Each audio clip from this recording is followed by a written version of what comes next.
Bonjour à tous, bienvenue dans cette nouvelle vidéo aujourd'hui. Une interview un peu spéciale parce que je n'ai pas un invité, mais j'ai une et un invité. Bonjour Julie Lepage et salut Vincent Motch, comment vous allez? Hello. Hello Max, ça va? Hello l'audience, ça va très Mais bien, on va merci. très bien, on a la pêche. La grande pêche À la en famille. patate, C'est ça, ouais. excellent. Alors Julie et Vincent, aujourd'hui, déjà je suis hyper content de vous recevoir pour cette interview. Pour ceux qui ne vous connaissent pas, je vais vous demander de vous présenter un petit peu, mais donc vous êtes des experts de la vente, vous êtes les fondateurs d'une des premières agences de closing en France. Donc on va reparler de tout ça bien sûr. Mais pourquoi je voulais voulu vous interviewer? Parce que déjà on a eu le plaisir de collaborer ensemble sur un de mes séminaires et voilà, j'ai trouvé qu'on avait un bon feeling ensemble. Mais il y a pas mal de petites choses comme ça que j'aimerais qu'on échange, sur lesquelles j'aimerais qu'on échange aujourd'hui par rapport notamment à la vente, par rapport à votre transition aussi. Donc avant de parler de tout ça, est-ce que vous pourriez me dire aujourd'hui qui sont Vincent et Julie et comment vous en êtes arrivés là et quel est votre quotidien aujourd'hui? Qui sont Vincent et Julie, ma foi, c'est une longue histoire, donc on va te la Ouais. faire. Donc on a 30 ans, on a 30 ans tous les deux. Ouais. On habite actuellement, on a la chance d'habiter actuellement dans le sud de la France, donc on profite du beau temps. Écoute, on a commencé notre parcours, ça fait maintenant 5 ans qu'on se connaît, hein. Ouais, c'est Ça ça. fait maintenant 5 ans que qu'on nous se sommes en connaît. couple. Ouais.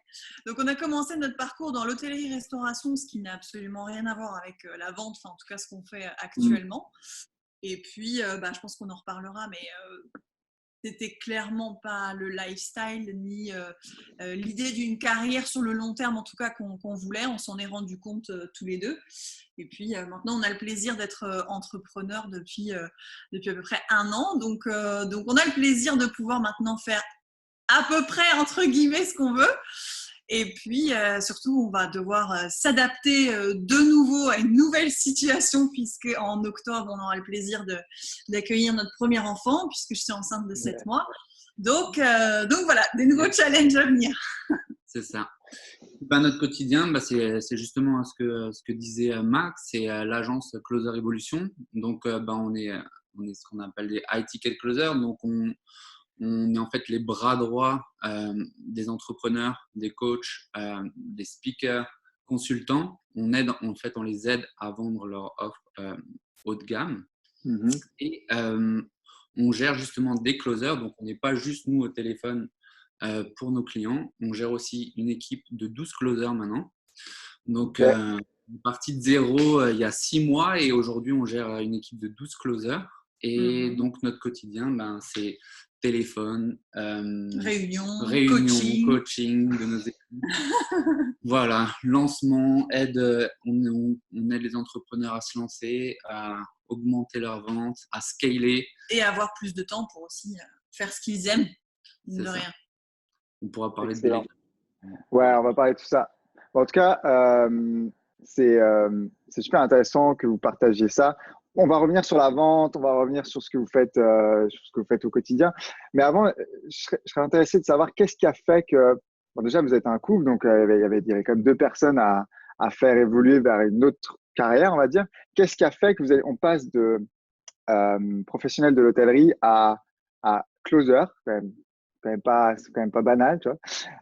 Qu'est-ce qui dans votre tête qu'il y a eu un déclic? Est-ce que c'est que vous vouliez changer de vie? Est-ce que c'est que vous vouliez changer de lifestyle? Est-ce que vous vouliez impacter le monde différemment? Qu'est-ce qui s'est passé? Ouais, il y a eu plusieurs choses. Il y a eu plusieurs choses. Pour être hyper honnête, c'est vraiment, il y a eu un moment, il y a eu une explosion en fait. Comme un burn-out en fait. Ouais, comme Ouais. un burn-out. Un ras-le-bol général. On savait qu'on voulait plus. Pour tous les deux, on a été très rapidement très haut dans la sphère hôtelière. Donc, directeur adjoint, directrice adjointe. Pour moi, directeur aussi, rapidement à 27 ans, ouais. Je gérais 30 personnes, 33 personnes, avec l'aide de Julie, bien sûr, mais jusqu'à 50 personnes en haute saison. Donc, c'était une grosse responsabilité. On a géré des millions. C'était à 3,5 millions de chiffre d'affaires en termes de vente. Donc, il y a un restaurant, bref. Et énormément de choses à gérer très rapidement. C'est quelque chose qui nous a attirés. mais on ne pouvait pas vraiment le faire à notre sauce. Et ouais, pour être honnête, c'est vraiment un gros burn-out qui s'est passé, qui a failli détruire notre couple. Et ce qui fait qu'on a eu un déclic on ne veut pas rester en bas, on veut remonter. Et c'est là où est venu en fait l'entrepreneuriat par après, quoi. Mais il a fallu vraiment chuter très très bas. C'est ça. On s'est séparés, ça, on a explosé le travail, tout ça. Et on est reparti de zéro. On est reparti de zéro pour là où nous sommes maintenant. Et la magie du couple, c'est qu'en fait, t'en as toujours plus ou moins un qui relève l'autre à un moment donné. Ouais. Et moi, j'ai été la première à lâcher l'hôtellerie. Du coup, ça a mis comme un réveil dans le cerveau de Vincent en disant bon là, il faut que je change aussi quelque chose. Donc, il m'a rejoint. Donc, on est de nouveau passé au même niveau. Et puis après, lui, il est passé un niveau au-dessus quand il m'a dit, écoute, il faut qu'on cherche. On sait qu'on a envie d'avoir une entreprise ensemble. On sait qu'on n'a pas envie de s'endetter sur les 15 prochaines années. Parce que le délire, au début, c'était quand même d'ouvrir un hôtel tous les deux. Sauf qu'on a vu aussi le style que tu as, c'est-à-dire zéro. Hein, on avait à peine le temps de faire du sport. Pas de week-end. En plus de l'investissement financier que ça demande, parce qu'on n'ouvre pas un hôtel avec 20 000 euros. Hein, donc voilà. Ouais. Et puis, si tu veux, à un moment donné, il a remonté le niveau en disant écoute, il faut qu'on trouve un moyen d'avoir ce côté lifestyle et d'avoir aussi ce côté entrepreneuriat qui nous plaît, sans forcément autant de désavantages que acheter un fonds de commerce, faire un crédit à la banque, etc. Et c'est lui qui nous a poussé dans le high ticket closing jusqu'à ce que je le rejoigne. Et donc maintenant, on est de nouveau au même niveau. Voilà, c'est ça. Ok, excellent. Donc c'est vraiment cette idée de à la fois de vouloir changer de vie, à la fois de vouloir contribuer différemment. Pardon. Et à la fois d'avoir accès à quelque chose sans forcément s'endetter sur des années, avoir accès à l'entrepreneuriat, être capable aussi de manager, de gérer son temps, d'avoir une vie qui est beaucoup plus, on va dire, libre, même si je sais que ça demande beaucoup d'énergie de démarrer une boîte comme la vôtre. Comment on fait comment vous avez fait pour passer en 6 mois de 0 à, je regardais sur votre site, 300K de vente. C'est des chiffres qui sont importants. Comment vous êtes pris? Est-ce que d'après vous, le fait d'être deux aussi, ça a vraiment un atout? Alors, c'est un avantage et parfois un inconvénient, parce qu'on a des personnalités différentes. Ouais. Donc, je pense qu'on est en train de trouver notre rythme de croisière. Lui est très bon sur certains points, moi sur d'autres. Et c'est une question de yin et yang, tu vois. Il ne faut pas que l'un ne faut pas faire de la communication. C'est ça. Mais comment on a fait des chiffres comme ça? On a investi en nous. Je sais qu'on va vous écouter beaucoup, mais on a énormément investi en nous. Parce que tu vois, on a fait 300K de ventes, mais on a dû investir plus de 50K déjà en formation. Pas loin de ça, Parce qu'on a fait pas mal d'erreurs aussi, parce qu'avant le high ticket closing, les premières choses qu'on a essayé de faire, c'est essayer de faire influenceur en fitness, essayer de faire influenceur en on a essayé un blog, on a acheté des formations dans l'immobilier, mais bon, du coup, on n'avait plus de salaire, donc on ne pouvait pas vraiment prouver aux banques comme quoi on allait pouvoir gérer, etc., etc. Donc, on a fait énormément de mauvais investissements aussi, mais on les a faits et ils nous ont permis vraiment de nous aider en fait à aller vers notre voie. Qui maintenant nous passionne. On lead des équipes, on aide en fait des personnes à réellement se transformer. Et on a plus de temps aussi pour nous. On a quand même un équilibre de vie qu'on n'avait pas avant. Alors qu'on a aussi plus de responsabilités, parce que mine de rien, être directeur d'un hôtel, c'est pas être le propriétaire de cet hôtel. Or là, nous, on est propriétaire de notre propre entreprise, donc mine de rien, c'est quand même plus de responsabilités. Et pourtant, ça nous permet quand même d'avoir un lifestyle beaucoup plus agréable et beaucoup plus sain, en tout cas, qu'avant. Ce qui ne veut pas dire qu'on ne bosse pas. Hein. On bosse énormément. Non, mais ça, je m'en doute. De grosses journées. Hein. Mais c'est super intéressant que tu… Pardon, vas-y. Il y a un décalage, du coup, j'ai cru que… Mais je disais que c'était super intéressant que vous partagiez ça, le fait d'avoir essayé plein de choses avant, parce que beaucoup de gens ont tendance à penser, à croire, pour eux, ça a marché tout de suite, ils se sont lancés leur boîte en 6 mois, ils ont fait tant.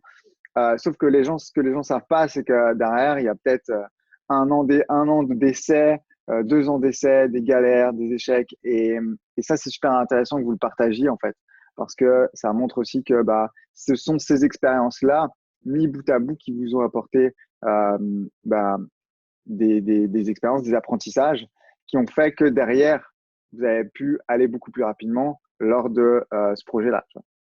C'est ça. C'est clair. C'est clair. Parce que Quel est le…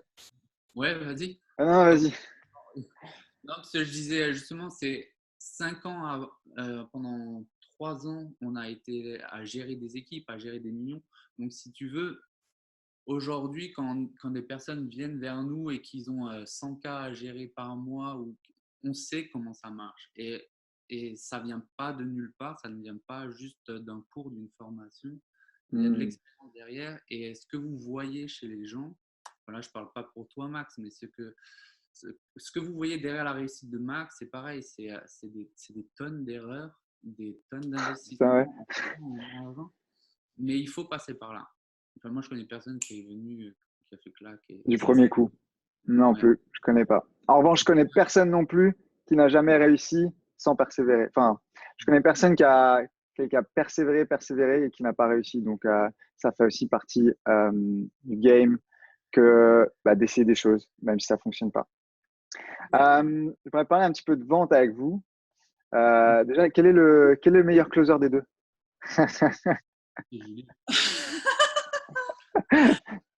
Pour l'instant, mais c'est pareil, il y a des yin et yang. Ouais, ça va dépendre des périodes. Mais Ok. ouais.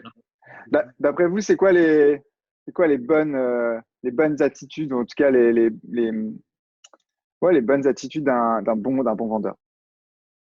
Alors déjà, j'ai un avantage, c'est que je suis une femme. Ça paraît bête, mais dans la vente, donc être une femme est un énorme avantage, dans le sens où vous avez énormément de qualités, messieurs, mais on a une écoute et une empathie peut-être plus développée que les closers masculins. Donc déjà, chez une femme, c'est quelque chose, on va dire, de presque naturel. Et les hommes vont faire plus facilement aussi confiance aux femmes. Oui. Ça peut que paraître parfois les femmes misogyne, ouais. J'en sais rien, mais c'est la vérité. C'est l'expérience qui parle là. Et donc ouais. normalement, une femme devrait toujours être meilleure closeuse qu'un homme, normalement. Après, les attitudes d'un bon closer, c'est quelqu'un qui est surtout dans l'écoute.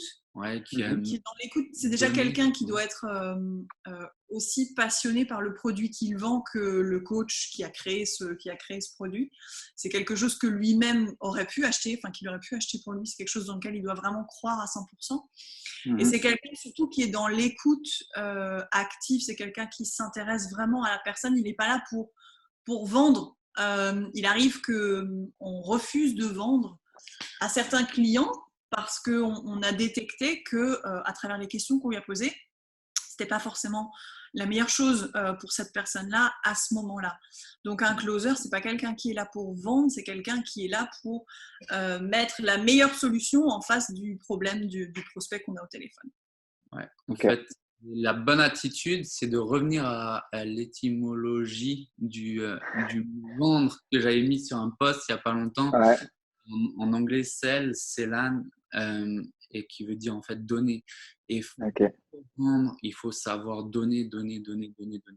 Si tu es un go-giver, comme j'appelle ça, et il y a un livre d'ailleurs qui est excellent, une série de livres qui s'appelle Go-Giver, et que ouais, ça t'explique la valeur que tu apportes à ton client va être égale à ce que tu vas mettre, si je peux dire, dans tes poches. Mais c'est vraiment très, très important d'être détaché à tout ce qui est monétaire et d'être attaché à ton client, à la personne que tu as en face, à l'être humain. Et ça, c'est l'attitude numéro une qu'il faut avoir.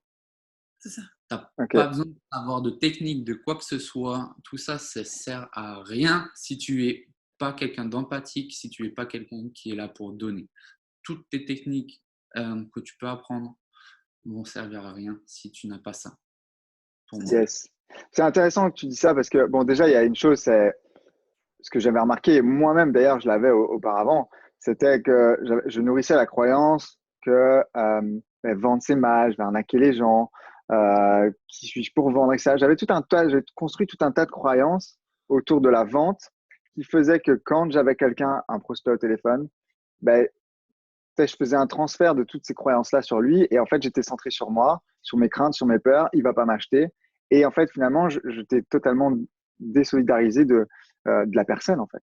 Et le jour où je me suis focalisé sur cette personne-là, et, alors, on dit souvent, oui, il faut se défocaliser du résultat, etc. Ok, on a un appel de vente, l'objectif, c'est quand même de vendre.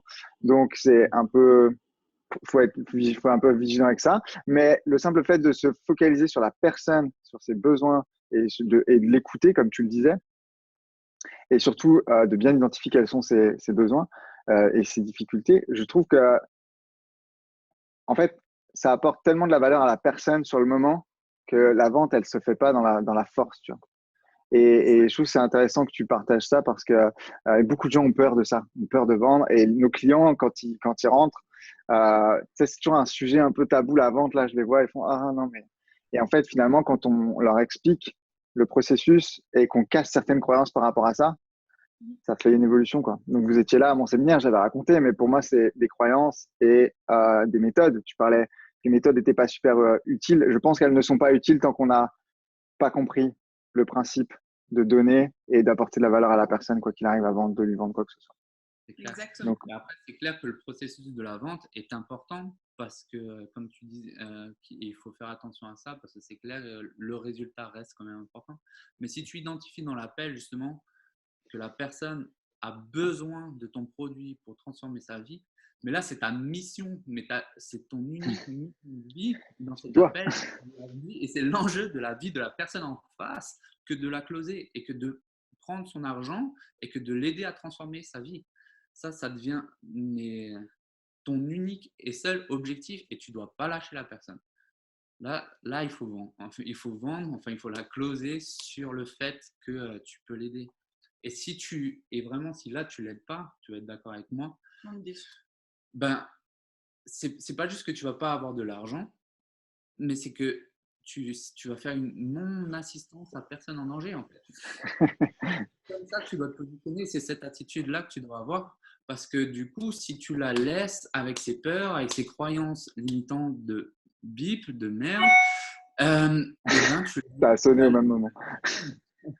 et tu la laisses dans ses problèmes. Et du coup ouais, c'est vraiment une non-assistance à personne en danger. Et là, tu n'es pas.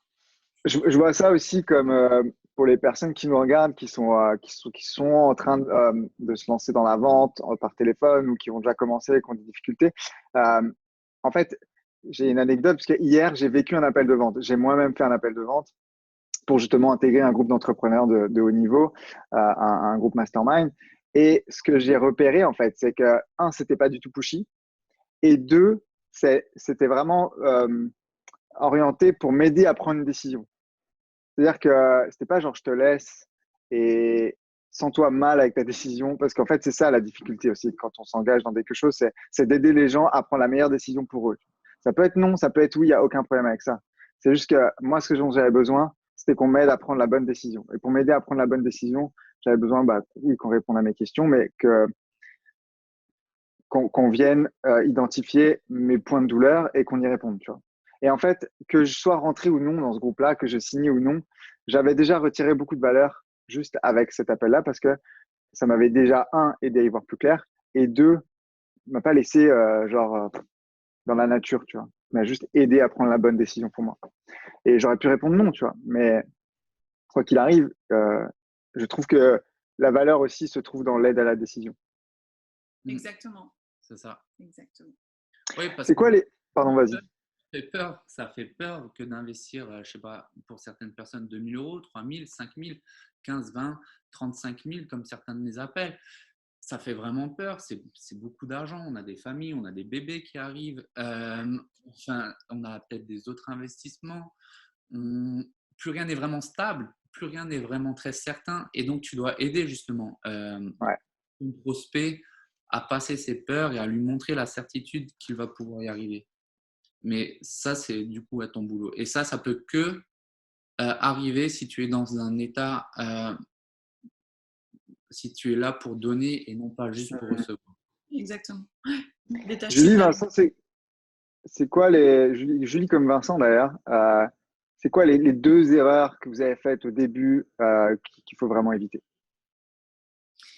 Alors moi personnellement, ça a été d'être ultra enthousiaste.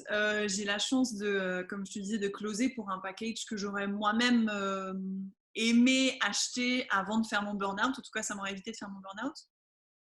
Et du coup, j'étais ultra ravie d'avoir ces femmes au téléphone parce que je me disais, je vais pouvoir les aider, ça c'est super cool. Et en fait, en tant que closer, tu dois adapter aussi ta tonalité à la personne que tu as au téléphone. Et du coup, ça m'a desservi complètement. Donc ça a été la première erreur. Et la deuxième erreur, alors là, comme ça, je ne saurais pas quoi dire. Je vais en donner une de mon côté. Ça a été de trop vouloir coacher. Comme j'ai toujours géré des équipes, j'ai toujours été un peu le papa de mon équipe, le coach. Je voulais toujours plus loin. Et dans mes appels, c'est pareil.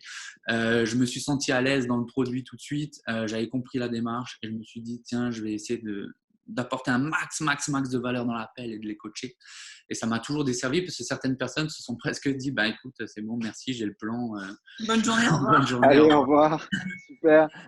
Ils ont le plan sans avoir l'accompagnement et ils vont jamais réellement transformer leur vie. Et je le sais parce qu'après, ils te rappellent, ils te disent, bon, j'ai pas pour eux, ou du coup, pour eux, ça a augmenté le prix, bref. Mais donc, ouais, moi, ça a été ma plus grosse erreur et c'est encore là où je travaille énormément chez moi. En tout cas, c'est cette partie-là où je coach pendant les appels. Ouais. C'est ça. Donc, faire attention à sa tonalité, adapter son comportement ou son attitude aux clients, aux clientes qu'on peut avoir. Et deuxième chose, attention à pas trop coacher ou en tout cas à pas trop donner de conseils parce que la personne peut tout simplement se dire, ok, c'est bon, Julien, Vincent, il m'a donné énormément de choses. Je peux partir et je reviendrai peut-être un jour. Tu vois. Ouais, c'est ça. C'est ça. Et okay. Donc, du coup, ça m'a pas aidé parce que tu n'es pas allé au bout du process en fait. Voilà. Le bout du process, c'est quand même la formation, le coaching en entier, c'est pas juste 40 minutes. Bien sûr, bien sûr. Ça. Tu peux faire pas mal de choses, mais quand même pas ça. Non. Donc voilà, si vous nous regardez et que vous vous reconnaissez, vraiment, je pense que Vincent il a donné un truc super important là. On a tendance, même moi encore, franchement aujourd'hui ça m'arrive. On a envie d'aider, on a envie de donner, on a envie de donner des conseils, on a envie de dire tu devrais faire ci, tu devrais faire ça. Et aussi bête que ça puisse paraître, c'est ultra contre-intuitif, mais ça rend pas nécessairement service à la personne. Donc là-dessus, c'est un point important. Sur la vente, est-ce que je voulais vous poser une autre question sur les attitudes, sur les erreurs? Non, mais on est pas mal. Est-ce qu'il y a Vincent ou Julie, vous voyez quelque chose à ajouter sur la vente que vous vouliez partager avec nous? Pour moi, alors pas le côté vente, c'est aussi le côté, ce qui est très important et ce qu'on a remarqué depuis qu'on est entrepreneur là-dedans, c'est la relation que le closer peut avoir avec le coach en question. Yes. C'est très important de travailler en équipe. Et je sais que je sais à quel point ça peut être, je pense, terrifiant pour vous qui créez des programmes, qui vous cassez la tête pendant des mois ou des années pour créer le meilleur programme possible. Je sais qu'il y a certaines réticences à ne pas vouloir forcément donner toutes les informations au closer, de peur que ça se répète ou de peur, enfin, je ne sais pas quelle croyance vous pouvez avoir, mais il est clair, on a noté ça, mais de manière flagrante, que si on ne travaille pas en fait en pleine transparence, si on ne travaille pas en pleine team working, en fait, si on travaille vraiment pas en pleine transparence, on closera forcément moins que si on est là à se donner beaucoup de valeur. Les personnes avec qui on travaille, c'est vraiment ce qu'on souhaite avoir comme type de relation, du 100% transparent. Nous, on est à 100% transparent, on donne beaucoup de conseils, on donne beaucoup de valeur et on s'attend à la même chose des personnes qui travaillent avec nous parce que forcément, ça va se répercuter sur le closer, ça va augmenter sa croyance dans le coach, dans le programme et forcément, ça va l'aider à closer. Donc vraiment, ça, c'est quelque chose qu'on a remarqué et qui est vraiment très important. C'est un super insight que tu donnes là, Julie, et ça me fait rebondir sur, c'est l'aspect un peu délégation. Ça marche pour les closers, mais en fait, ça marche vraiment pour toute la chaîne de délégation dans une boîte. Si vous êtes à ce stade-là, où vous êtes en train de vous demander, est-ce que je devrais déléguer et comment le faire? Et je pense que ça marche pour vous aussi, mais pour mon cas, ça a été vraiment d'avoir du mal à lâcher prise, je déléguais des choses, mais en fait, finalement, je continue à faire les choses que je voulais déléguer parce que c'était mes trucs. Et, et au début, même, je faisais presque de la protection d'informations. Enfin, je leur donnais pas toutes les infos pour éviter de dire, ouais, mais non, je vais pas leur faire ça. Et en fait, au final, je me suis aperçu que ça marchait beaucoup mieux dès lors qu'on partageait. Vraiment, je partageais toutes les informations que j'ai appris à communiquer. Donc, je pense que ce que tu dis, c'est capital, surtout avec des closers, en fait, des gens qui vont nous représenter, vous représenter auprès de vos clients. Si vous ne savez pas communiquer avec eux et que vous n'êtes pas 100% transparent, ça peut vraiment être la cata, je pense, en termes de service client, enfin, d'apport, en fait, aux prospects surtout. Donc, c'est super important. C'est votre image qui est en jeu, en fait, avec ces gens-là. Donc, la Le communication doit être. ça doit être une continuité de toi-même, ça doit être Ouais. ton bras droit en fait.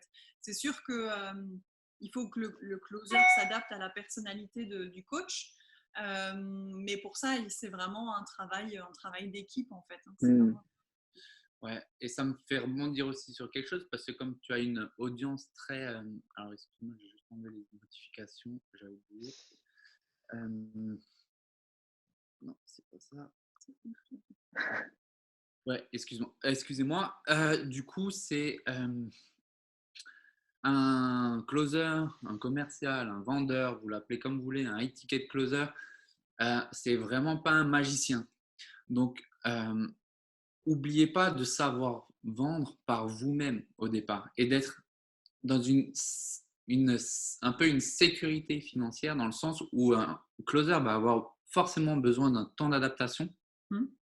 Et pour justement pas trop être attaché à la vente, pour pas lui mettre cette pression, etc., savez vendre avant votre propre produit parce que lui, il ne pourra pas régler les problèmes de la réputation que vous avez. Débarqué depuis 6 mois. Depuis 3 jours, vous venez de hop, il n'y a pas de témoignage, rien. C'est pas lui qui va pouvoir faire ça. Si, par exemple, vous avez eu 100 appels, vous en avez closé 3, ben c'est clair, c'est peut-être un défaut de compétence de votre part, mais ça peut venir, comme je disais, de la réputation, du tunnel de vente, de la mauvaise qualification, d'une offre qui n'est pas assez irrésistible. Donc, ça ne va pas forcément venir justement du closer. Donc, arriver au moins à générer, moi je dirais au moins 10 cas par vous-même avant même de pouvoir déléguer quand même cette partie. Ça, c'est très important ce que tu dis aussi là-dessus, Vincent. Et d'ailleurs, j'avais fait le parallèle, j'ai fait un contenu il n'y a pas longtemps, le parallèle avec l'automatisation, mais c'est exactement la même chose en fait. Si tu veux automatiser quelque chose qui ne fonctionne pas déjà, qu'est-ce que tu vas obtenir? C'est rien. C'est plus de rien en fait. Tu vas automatiser. Et c'est la même chose dès lors que tu délègues quelque chose qui ne fonctionne pas, tu vas pas améliorer tes résultats juste parce que c'est quelqu'un d'autre qui le fait à ta place. Donc ça, c'est ultra important. Et ça m'amène à une réflexion que j'avais et qui en ce moment, que j'ai avec beaucoup d'entrepreneurs sur justement le high ticket, toutes ces offres haut de gamme qui font un peu polémique parfois parce qu'il y a de tout en fait. Ça pousse comme des champignons et il y en a des très bonnes, il y en a des très mauvaises. Et je ne sais pas si j'aimerais avoir votre sentiment là-dessus, mais sur le high ticket, ça existe depuis des années et des années. En fait, c'est juste que dans l'infoprenariat, c'est quelque chose qui est arrivé un peu récemment.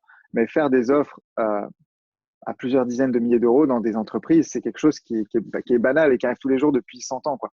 Donc, j'aimerais avoir votre sentiment par rapport à cette espèce d'engouement qu'il y a autour de ça. Et surtout, OK, vendre cher, c'est une chose, mais quelle est la valeur, en fait? Quelle est la valeur perçue et quelle est la valeur délivrée?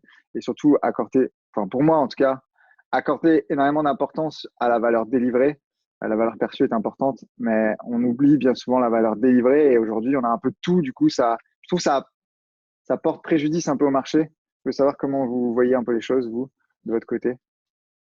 Ouais, c'est un peu pareil. Nous, en tout cas, en tant que closer, en fait, on fait vraiment aussi attention aux personnes. Il y a Ouais. beaucoup nous contactent parce qu'ils cherchent des closers. Et vraiment, là où on fait attention, c'est est-ce que vraiment tu es capable de délivrer la valeur que tu proposes? Est-ce que tu as des témoignages? Est-ce que vraiment tu changes la vie des gens d'un moyen ou d'un autre? Peu importe, chacun son style. Bien sûr, ouais.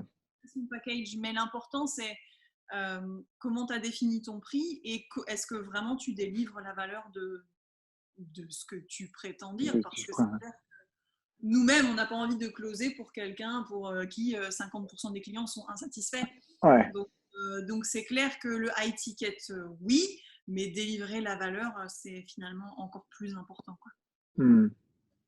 Après, c'est clair que on en parle comme si c'était une nouvelle chose, mais en fait, c'est juste un art perdu qui revient. Et parce qu'il y a eu l'expansion d'Internet, donc ça a fait qu'on a pu mettre beaucoup d'informations en fait sur le web, le vendre, etc. Mais il y a Google qui est arrivé avec YouTube, etc. Et donc, du coup, toutes les informations sont maintenant gratuites. Et du coup, les personnes peuvent, si on veut un peu se former gratuitement, et du coup, on revient en fait un peu au présentiel. On s'est un peu dit tout digitalisé. Ça nous a aidé à nous développer, à avoir accès à énormément d'infos. Mais maintenant, ce que veulent les gens, c'est de nouveau ce qu'on faisait avant. C'est du présentiel, c'est du mastermind, c'est de l'immersion, c'est du coaching, c'est de l'accompagnement pour aller plus vite. Mais tout ça, ça existe déjà depuis longtemps. Après, il y a des personnes qui savent le faire, des personnes qui ne savent pas le faire. Après, j'ai envie de dire, normalement, tu as accès à tout pour vérifier un peu la personne avec qui tu vas travailler. Ouais. De toute manière, au téléphone, les deux personnes que tu veux au téléphone en tant que closer ou coach, c'est les clients aisés. C'est ceux qui vont acheter avec l'émotion parce qu'ils veulent aller plus vite, s'ils veulent une meilleure version d'eux-mêmes. Et ça va être les clients sophistiqués. Donc ceux-là, ils vont prendre leurs décisions un peu moins rapidement, mais ils vont faire toutes leurs recherches sur toi avant d'aller au téléphone. Ils vont avoir besoin d'avoir vu des témoignages, de connaître ta réputation, etc. Et tu veux que ces deux autres personnes. Les autres types, ça va être les personnes, la masse. Eux, sur des programmes transformationnels, de toute manière, tu ne les voudras pas parce qu'ils n'achèteront pas. C'est pas leur truc. Et ils vont te faire perdre ton temps. Et après, c'est les pauvres, ceux qui veulent être sauvés, mais qui ne peuvent pas être sauvés à l'heure actuelle. Donc voilà. Donc j'en venais à là. Donc, que ça porte préjudice ou pas, je ne dirais pas que ça porte préjudice. C'est si quelqu'un est porté préjudice par un coach, c'est quand même qu'il a mal fait sa recherche. Parce qu'il y a des gens bien comme toi, Max, qui sont là et qui ont une historique derrière eux et qui est facilement traçable. On peut la tracer, ton historique, on peut la tracer. Et de toute façon, un coach de qui on ne peut pas tracer l'historique, c'est déjà un mauvais signe. C'est déjà, il faut déjà faire attention. Ouais. C'est ça. Et après, de toute manière, tout le monde a les mêmes stratégies. Et la stratégie, on peut la trouver sur YouTube gratuitement. Mais avoir un mentor, quelqu'un qui t'accompagne, à faire partie d'un groupe de personnes qui te ressemblent, ça, c'est vraiment hyper puissant parce que ça va vraiment te créer cet environnement de succès qui va te permettre d'aller plus loin. C'est pas la stratégie, c'est pour ça qu'il y a un peu de la place pour tout le monde, entre guillemets, mais tout le monde n'y arrivera pas parce que tout le monde ne sera pas assez persévérant. Mais c'est pas un effet de mode pour moi, en tout cas. C'est pour ça que j'ai vraiment signé là-dedans et avec tout ce qu'on a, parce que c'est pas un effet de mode, c'est juste quelque chose en ce moment qui brille. Mais la vente, ça dure depuis les temps anciens. La vente fonctionnera toujours. Il y aura toujours des choses à vendre et toujours des choses à acheter. Ça, c'est sûr. Le modèle économique et le business model et la manière dont on le fait évoluera et changera. Mais il y aura toujours. En business, pour moi, il y a des compétences qui sont vraiment piliers. Ce qu'on appelle piliers, c'est central. C'est savoir la persuasion, le copywriting, la persuasion et la vente. Si tu n'as pas ces deux éléments-là, à la limite, si tu en as un sur deux, ça va, mais si tu as vraiment zéro de ça, tu peux avoir la meilleure offre possible. Elle peut être super visible, ce sera compliqué, tu vois. Donc, ceux qui écoutent, ça ne s'apprend pas forcément à l'école. Tu peux l'apprendre. Non, et c'est ça que les gens là-dessus peut-être se trompent aussi parfois, c'est de se dire non, mais moi, je suis pas bon en vente. Non, mais moi, c'est pas pour moi la vente, en fait. Sauf que c'est pas inné, hein. Ça Non. s'apprend et ça se travaille. C'est La comme preuve, C'est clair. la preuve, pardon. la preuve avec nous, on n'est Oui, pas issu de la vente, même s'il y a un certain côté vendeur dans l'hôtellerie, on est d'accord, mais ça n'a quand même rien à voir avec le high ticket. Hein. On s'est formé, on ouais. a commencé, et voilà, on affine au fur et à mesure du temps, quoi. Et on arrive à le reproduire Nos équipes. avec nos équipes. Donc, c'est que c'est pas du hasard. Ouais.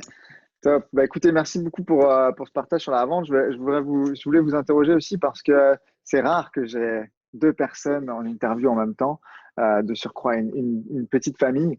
Euh, du Tu as coup, vous 3 avez, personnes en interview, sauf qu'il y en a un qui ne peut pas c'est encore ça. parler. Mais quand il grandira, on lui dira qu'il avait fait des interviews et tout, il sera content. Euh, donc ouais, vous avez une entreprise aujourd'hui qui est en pleine croissance. Vous êtes bientôt trois. Vous avez une équipe. Comment vous voyez la vie de famille? Comment vous voyez aussi le fait de j'ai interviewé pas mal de gens qui viennent d'être papa en l'occurrence récemment et ils m'ont tous donné quasiment la même réponse. Donc je suis curieux d'avoir la vôtre. Comment vous l'avez pas encore vécu, mais comment vous voyez le, le, le, le début quand vous allez être trois au niveau de la gestion de votre boîte avec votre temps libre et le temps que vous voulez allouer à votre petit bambin. Ça, c'est la question la plus difficile, je crois. On n'en a aucune idée. On Voilà, n'en en a fait, c'est vraiment ça. aucune C'est ça. idée. On est des personnes en plus qui avons, même avant de commencer l'entrepreneuriat, la première leçon qu'on a compris avant d'y rentrer, il fallait qu'on ait un plan clair, précis, mais vraiment une vision claire et limpide. Mais là, ça chamboule tout. On n'a jamais, jamais, Là, on ne sait pas. jamais C'est eu ça. d'enfant. On sait où on veut emmener notre business. On sait On sait où on veut, le- la manière dont on veut ouais, aussi l'éduquer, les valeurs qu'on veut lui inculquer. On sait aussi que par le choix de devenir entrepreneur, on peut faire le choix de le garder avec nous pendant au moins ces 6 premiers mois plutôt que de devoir l'emmener directement en crèche ou assistante Ouais. maternelle. Tout. On sait que ça, c'est un luxe qu'on va pouvoir se permettre, mais on sait que ça va demander aussi beaucoup mais ouais. d'adaptabilité de notre côté. Mais Mais on en franchement, est trop sûr de rien en fait. tout le reste, C'est ça. Ouais. c'est une découverte. On a toujours été des carriéristes, hein, je crois que ça fait partie de nous. Donc on verra, on Ça s'adaptera. change. Ok. Bon, si ça On peut veut vous rassurer, la plupart des réponses que j'ai eues, c'était qu'ils passaient beaucoup plus de temps avec leur famille et que leur business ne s'en portait pas pire, en tout cas beaucoup mieux. Ok. Ouais, Donc, ça. en fait, on a cette espèce de croyance comme quoi il faut absolument travailler fort et beaucoup pour avoir des résultats, sauf que quand on est entrepreneur, ce qui se passe, c'est que notre CA n'est pas du tout corrélé avec le temps de travail avec le temps qu'on travaille par semaine. Donc, il est corrélé avec des actions stratégiques. Donc, on adapte et vous allez être obligé d'adapter vos actions en fonction de ça. Et j'espère que les nuits seront pas trop courtes pour pouvoir en profiter quand même la journée. Mais ça fait partie du game. Exactement. C'est ça, parce que là, après, si c'est pareil, tu écoutes tout le monde, il y en a qui font leur nuit tout de suite, d'autres pas, etc. Là, on On va faire s'adaptera. notre propre expérience, je crois. Voilà, on va s'adapter au moment venu, on va profiter de l'instant présent pour Mais c'est ça aussi l'avantage d'être entrepreneur, c'est qu'en fait on a pareil, pour moi ça c'est encore un luxe par rapport de là où on vient, c'est qu'on peut adapter notre emploi du temps en fonction aussi des contraintes qu'on a à l'extérieur. Alors ça ne veut pas dire que du coup on va travailler que 2 heures par jour, mais ça veut dire que déjà on a la chance d'être deux. Et on a aussi la chance d'être entrepreneur. Donc, notre planning, il va aussi s'adapter en fonction du rythme de sommeil, du rythme de bébé, de l'école, etc. Donc, ça, c'est quand même 2 avantages qui font que finalement, on ne se pose pas vraiment la question. On a hâte de voir un petit peu ce que ça va donner. On a hâte de l'accueillir. On a hâte de voir à quel point on va pouvoir s'adapter. Mais en fait, on est plutôt serein. Enfin, moi, je suis quand même très sereine parce que je me dis que je préfère 100 fois cette situation-là que si j'étais encore salariée, en fait. Non, ce n'est déjà pas permis, en fait, avant. Moi, je ne le voulais pas. Mais ce que je voulais dire aussi, ce qui est bien aussi, c'est qu'on n'est pas juste deux. C'est derrière, on a une équipe qui est là aussi, qui est là pour nous, qui close pour nous, qui nous aide on a créé tout un écosystème où tout le monde s'entraide, tout le monde s'entraîne. Donc, si on n'a pas besoin forcément d'être présent pour qu'eux, ils évoluent. Du coup, tout cet écosystème fait que justement, ça travaille dur, même si nous, on ne travaille pas dur pendant un moment. Yes. Même si on sait qu'on ne va pas trop réduire le rythme, sauf si on en est vraiment forcé, quoi. Donc, mais Ok, voilà. cool. Bon, bah, écoutez, merci beaucoup pour cette réponse. Je vous souhaite plein de bonheur avec cet heureux événement qui arrive bientôt. Avant de conclure, est-ce que vous pourriez, si vous aviez un livre à recommander aux gens qui nous regardent, que ce soit sur la vente d'ailleurs ou plutôt une autre thématique, un truc que vous avez lu récemment, ce serait quoi? Bah, vas-y, toi, moi j'aime bien. Moi, c'est celui que je reprends tout le temps, c'est Go Giver. Go Giver. Je vais vite le chercher. Ah non, je l'ai pas là, on n'est pas chez moi. On n'est pas à la maison. C'est Go Giver. C'est 2 écrivains qui l'ont fait. Il est qu'en anglais, par contre. Mais c'est toute une série, c'est un livre, un petit livre rouge qui se lit très très vite. Il faut lire le rouge. Ça, c'est le rouge, c'est le plus important. Ok. Après, j'ai plus les auteurs en tête. Et moi, ce serait les 4 accords Toltec. Donc, ça n'a rien à voir avec le business. Mais c'est ce qui m'a permis en fait d'ouvrir les yeux sur la femme que j'étais et la femme que j'avais surtout plus envie d'être et celle qui est possible de devenir. Et c'est celle qui, mine de rien, c'est ce livre-là qui m'a amenée à quitter un monde où finalement j'aurais été malheureuse toute ma vie. Ça m'a un peu ouvert les yeux. Donc ça n'a rien à voir avec l'argent, ça n'a rien à voir avec la vente. Mais en termes de bonheur personnel, c'est pour moi le livre qui m'a le plus marqué. Et qui nous a réunis d'ailleurs. Aussi. Excellent. Ne pas prendre les choses personnellement, ne faire de son mieux. J'ai oublié les 2 autres. Que ta parole soit impeccable. Ça va être impeccable. Et le dernier. Un 4e aussi, ça fait un moment, c'est vrai que ça fait un peu que mais voilà, c'est un livre que je recommande aussi à lire, qui est pas du tout business, mais qui rappelle des fondamentaux qui sont utilisés dans le business tous les jours. Donc, merci Julie pour ce partage. Donc, Go Give et les 4 accords Toltec. Cool. Yes. Est-ce que vous voulez rajouter quelque chose avant qu'on se quitte? Bah, ma foi, mis à part que ça a été un plaisir pour nous d'être interviewé par toi aujourd'hui. Et puis bah, ma foi, on vous souhaite à tous plein de bonheur, plein de succès dans ce que vous entreprenez. Si vous avez besoin de conseils ou autre, n'hésitez pas. Ouais, j'allais dire, où est-ce qu'on fait pour vous retrouver, pour les personnes qui nous regardent, qui ont peut-être ne serait-ce qu'envie d'en savoir un petit peu plus sur savoir comment on fait pour faire appel à vos services ou pour déléguer justement cet aspect de la vente. Comment on fait pour vous retrouver? Déjà, il y a notre site internet, donc closerevolution.com. Et puis après, la manière le plus simple, c'est de nous chercher sur Facebook. Facebook ou LinkedIn, Vincent Moch et Julie Lepage. Et puis généralement, on utilise un call découverte pour voir comment on peut vous aider. Mais voilà, c'est des manières les plus simples de nous contacter. Top. Bah, écoutez, merci beaucoup. Ça m'a fait vraiment plaisir d'échanger cette petite heure ensemble. J'espère que vous avez, ceux qui nous regardent derrière la caméra, j'espère que vous avez aimé cette interview. Si c'est le cas, écoutez, n'hésitez pas à la partager. Si vous pensez que l'expertise de Julie et Vincent peuvent, je sais pas, impacter quelqu'un de votre entourage, n'hésitez pas non plus à le partager. Si vous avez des questions dans les commentaires, je pense qu'on passera par là. Julie, Vincent ou moi pour y répondre avec grand plaisir. Et moi, je vous retrouve dans une prochaine vidéo, une prochaine interview. Je vous dis à très vite. Passez une belle journée. Prenez soin de vous. Ciao, ciao. Salut Julie. Salut Vincent. Salut Max. Salut. Salut. Ciao, ciao.